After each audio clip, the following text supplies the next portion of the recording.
In last week's episode, I was like, do something, do anything after that god-awful play calling from week 2. And in the first half against the Rams earlier this week, I was thinking the same thing, but with a blowout loss on top of it. However, I don't know what the hell happened during halftime, but we came out and did not just something, but we did everything we needed to do.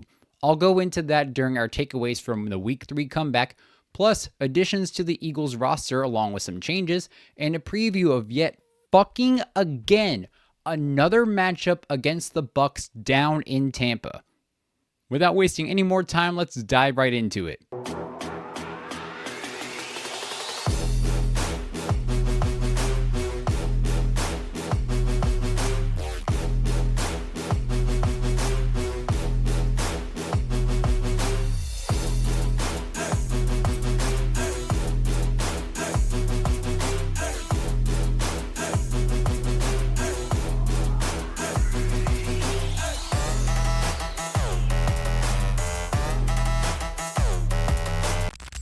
What's up, y'all, and welcome to 2nd and 15, a Philadelphia Eagles fan podcast powered by Old City Sports Network, the best network for all your Philadelphia sports needs. This is your host, Michael Roscoe. When all hope was lost after an abysmal first half with only 7 points and 33 total yards, the Birds pull off an amazing miracle, putting up 26 unanswered points to make a comeback win against a strong Los Angeles Rams team with a score of 33-26. Jalen Hurts had 4 total touchdowns, 3 in the air and 1 on the ground.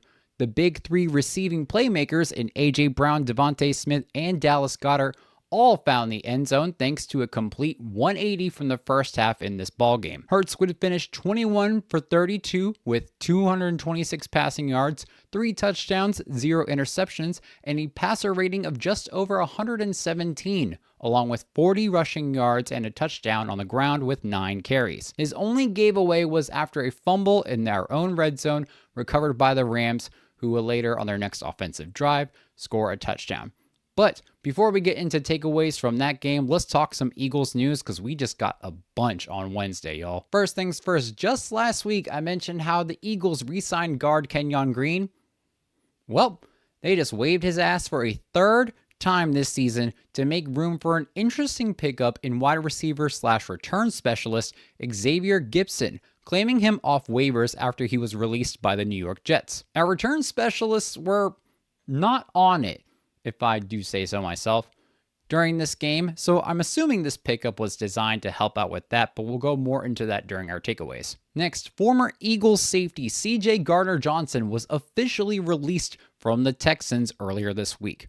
So, it looks like this Eagles-Texans trade didn't pan out for either team. Now, I've seen a lot of comments on social media from fans wanting us to bring him back to the squad, but honestly, I don't believe that's possible. According to various sources, the NFL rules state a player cannot return to a club after being traded from that club unless that player plays at least 4 games with the team that they were traded to. Since CJ only played 3 games with the Texans before being cut, the Birds wouldn't be eligible to sign him until the end of the 2026-2027 season. But realistically, with Gardner-Johnson bouncing back between teams such as the Saints, the Eagles twice, the Lions, and the Texans, and with certain issues related to his personality or his attitude, as some people will say, I don't foresee the Eagles signing him for a 3rd time. In other Eagles news that just came about this Wednesday afternoon,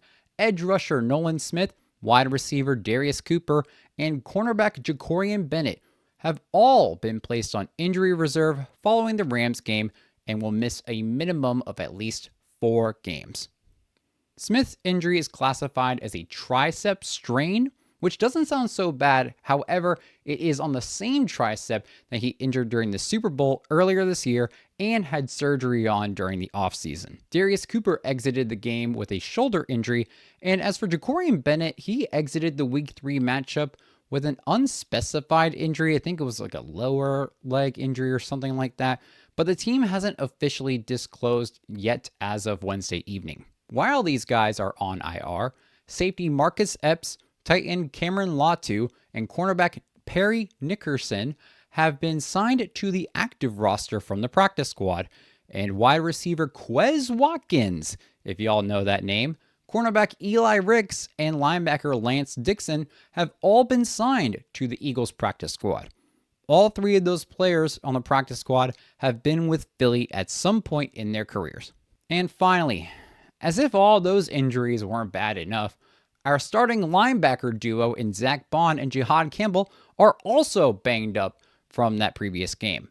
We saw Zach Bond holding his helmet at Wednesday's practice with a large brace on his left leg, while Jihad Campbell was spotted without his helmet, sporting a slightly smaller brace on his right leg. This is not good, y'all, especially with Nakobe Dean still unavailable until week 5. Hopefully Bond and Campbell's injuries aren't severe, and hopefully they'll be back for Sunday's game, because honestly, we're going to need them if we want to win. All right, y'all, let's shift into the takeaways from that week 3 comeback win. Starting off, we need to know what the fuck was said or done at halftime, y'all. To go from 33 total yards with 34 rushing and -1 passing, how the fuck do you do that? I have no idea. And only 1 touchdown in the first half, to adding 52 rushing yards and 227 passing yards and 4 touchdowns in the second half. It's unfucking real. In the third quarter, we see Jalen Hurts on the sideline being very vocal with first-year offensive coordinator Kevin Patullo. That's what was reported. What it looked like was Jalen Hurts was grilling Kevin Patullo on his terrible fucking play calling, which I think is rightfully deserved after his performance recently. Why are we doing runs on multiple third down and long situations? And I ain't talking like 3rd and 7 or 3rd and 9. I'm talking 3rd and fucking 16 or 3rd and 18. And Patullo's calling run plays. He called a run play on a 3rd and 16 from our own 8-yard line. Absolutely asinine. There was also terrible pass play calling, again, with shallow passes or passes at or behind the line of scrimmage. And with the Rams defense, this resulted in negative fucking passing yards in the first half. However, that all changed in the second half, where you put up those 227 passing yards, because we actually saw some damn passing plays. In an interview after the game, head coach Nick Sirianni stated that Patullo remained the play caller in the second half. However, he also stated, quote, Hurts provided significant input and had more autonomy at the line due to the team's faster tempo. So to me, that looks like Jalen had some major influence on Patullo's play calling. While it's formally recognized that Patullo was calling the plays the whole game, it looks like Jalen took the reins from him and Patullo sat along for the ride. That's what this Eagles offense needed and needs for the remainder of the season. A quarterback that can take risks and utilize his own as well as his teammates' strengths, but also have the capability to point out weaknesses in the opposition's defense while also playing securely enough to not make dumb decisions that could result in a turnover. Now, his turnover in this game was the result of a fumble because Matt Pryor couldn't hold a damn block. We're going to talk about him later. Jalen Hurts knows the strengths and weaknesses of himself and his teammates, and he utilized that to take control of the offense in that second half and make one hell of a comeback. A.J. Brown said it best when asked about the first half conservative play calling. He said, quote, let the killers do their thing. And that's exactly what our offensive weapons did, thanks to Jalen Hurts, not Kevin Patullo. Moving forward, Patullo needs to take a lot more advice from Hurts if he wants this offense to succeed. Next, the difficulties in the return game need fixing. The Eagles had 4 muffed kick/punt return catches against the Rams. First of all, that cannot happen, y'all. Thankfully, none of them resulted in turnovers, but we ain't getting that lucky all season long. And 2, this whole thing made it harder for the offense, considering that John Mechie and Tank Bigsby had a combined 55 returning yards on 5 attempts for an average of 11 yards of return, causing us to have multiple instances in which our offense started within our own 20 or further back due to these difficulties. Now, I know Xavier Gipson's had his own difficulties, but we've seen what he can do. Hell, he had a punt return touchdown in overtime to beat the Buffalo Bills. Hopefully, Gipson is what we need to get the return game back up and running, but we'll just have to wait and see. Next, this one kind of kills me a little bit. We really should have paid Isaiah Rodgers, y'all. The Vikings grabbed him during free agency on a 2-year, $7 million deal, and he absolutely balled the fuck out against the Bengals. He had 2 forced fumbles and 2 defensive touchdowns, an 87-yard interception return, and a 67-yard fumble recovery for his scores. And that was just in the first fucking half, y'all.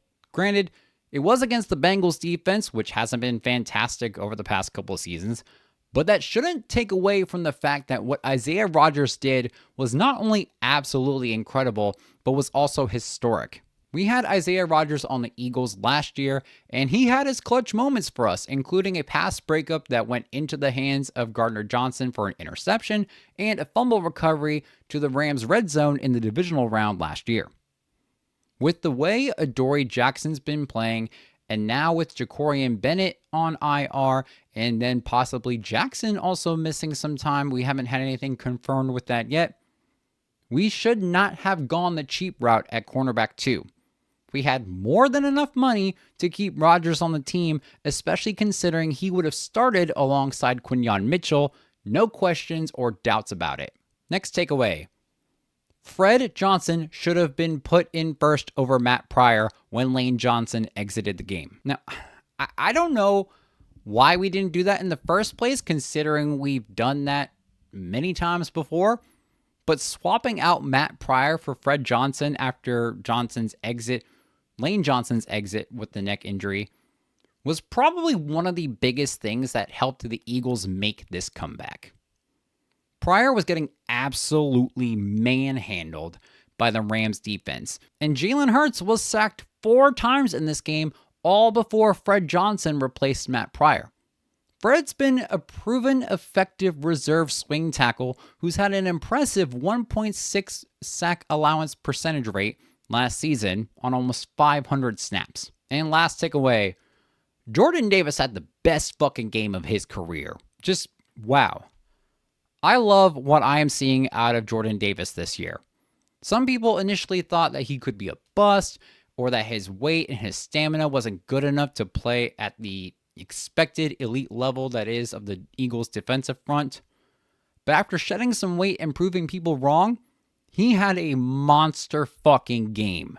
5 total tackles, with 4 of them being solo, 1 quarterback hit, 1 tackle for loss, 1 sack, and 1 blocked field goal for a 61-yard touchdown to ice the game.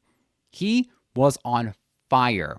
And to top it all off, on that touchdown run, he was clocked at 18.5 miles an hour, which apparently, according to a bunch of random stats, that's the fastest speed an NFL player 330 pounds or more has run in the last 8 years. We knew he was fast when he ran a 4.78 40-yard dash in the combine, and that was when he was at 360 pounds. That's fucking nuts, y'all. One cannot expect a man at that size to move that fucking fast. So I gotta give props to big man number 90 because he went full beast mode that game and deserves his flowers. So way to go, Jordan Davis. One hell of a fucking game. All right, y'all, we're gonna shift over topics into this week 4 preview. So the Birds are looking good with Lane Johnson being on the track to return for this matchup. However, the defense is at a disadvantage with 3 players, including a key edge rusher on IR, and possibly being down 2 starting linebackers. On the Bucs side, they will be without their all-pro wide receiver Mike Evans, but their rookie wide receiver Emeka Egbuka has been on fire so far in his NFL debut. The Birds traveled to Tampa yet again, because I don't know why the fuck the league just keeps scheduling us year after year in Tampa, but they made a change to their travel plans ahead of time. Both of these teams are undefeated but one is going to leave this game with a loss. Here are just a couple things I think the Birds need to do to come out with a win on top over the Bucs. First, continue with the precautions that y'all have been doing and maybe take a couple more precautions. So that travel change the Birds are doing is basically just leaving a day earlier to get acclimated to the extreme heat that's expected in Tampa this weekend. Temps are expected to be over 100 degrees Fahrenheit. That's nearly 38 degrees Celsius for my international viewers. Since we haven't had much luck in Tampa recently, the Birds are leaving early in hopes of changing that to get their minds and bodies right for that environment. Honestly, I feel like it kind of sucks to play in Tampa, not just because we haven't done well there recently, but it is also just unnecessarily hot and humid. Like you're playing in a pot of fucking soup or some shit at that point. Plus, with all the injuries that we've been having, we need our guys in peak shape to, one, be able to play the duration of the full game, and two, come out of this game without injury. Next, Jalen Hurts and Kevin Patullo need to keep collaborating. Yes, Hurts having influence in Patullo's play calling was great, and it definitely showed come the second half. Two brains instead of one seemed to work against a strong Rams defense, and for a defense who's given us trouble in the past in Tampa, we're going to need their collaboration in order to find and expose weaknesses in that Bucs secondary. Next thing I think we need to do, use Cameron Latu more in that fullback position. Earlier this year, the Eagles had signed Ben Van Sumeren as a fullback in order to help with the run game. When he got injured in the first game this season, that plan kind of went south. However, we've seen Cameron Latu line up a few times at fullback in weeks 2 and 3 when he got elevated from the practice squad. Now that he's signed to the active roster, we don't have to worry about any 3-game elevation limit. He wasn't on too many plays, but I think with the way our rushing offense has been over these first 3 weeks, they need some additional blocking help, especially with that Bucs front seven. So let's utilize more plays involving a fullback in order to actually gain some yards, because Barkley likes run plays that involve using a fullback. And despite Barkley's touchdowns, he hasn't achieved an average of over 4 yards per carry this season so far. And that, I feel like, is just, below what he's actually capable of doing. And lastly, use your offensive receiving weapons, but get them the ball quickly. We saw what happens when you actually pass the fucking ball to our playmakers. They put up 26 points in one half. The Bucs defense loves to blitz. That's no surprise to fucking anybody. And they have a tendency to leave the middle of the field wide open because of that. So Dallas Goedert can fulfill his route as quickly as possible. Jalen Hurts needs to get him that ball out just as quickly. One thing that'll be different, though, in this game than in the last 2 times we've played the Bucs, we will actually have A.J. Brown. He was hurt and did not play in the last 2 matchups against Tampa Bay, so we need to look for Brown in these one-on-one matchups. However, at the same time, Patullo still needs to put these guys in positions to succeed by not calling shitty plays. All right, y'all, to end things off with the episode, I don't really have any specific predictions this week because I feel like there's so many unknown variables. We got the injuries that we do know of, but we don't know the official status just yet of guys like Zach Bond and Jihad Campbell. That makes it difficult for me to make an exact prediction. I do think, though, if Zach Bond and Jihad Campbell are in the game, that'll give us a chance to win. And I do think that A.J. Brown will have at least 2 touchdowns. He hasn't played against Tampa in a couple of years, and I think the Bucs may not know how to prepare for that because they haven't seen him play against them in a couple of years. So I think A.J. Brown can take advantage of that in this game, and I think he'll put up at least 2 touchdowns in the air. However, if we don't have Bond or Campbell, I see it very, very difficult, if at all possible, for the Birds to win this game.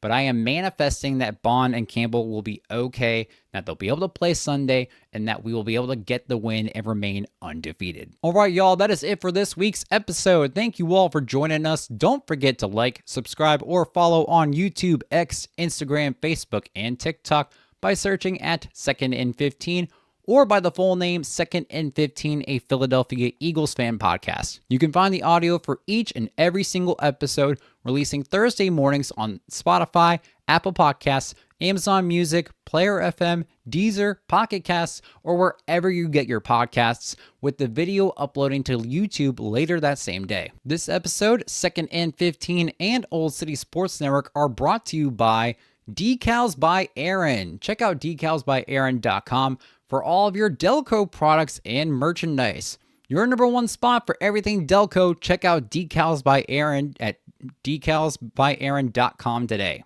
Once again, thank you all for joining in. This is Second and 15, a Philadelphia Eagles fan podcast powered by Old City Sports Network. We will see you all next week. Don't forget to check out the Week 4 matchup, Eagles versus the Bucs down in Tampa, during the 1 o'clock game on Fox. We'll see you all next week. Don't forget to say fly like an eagle, and as always, go Birds!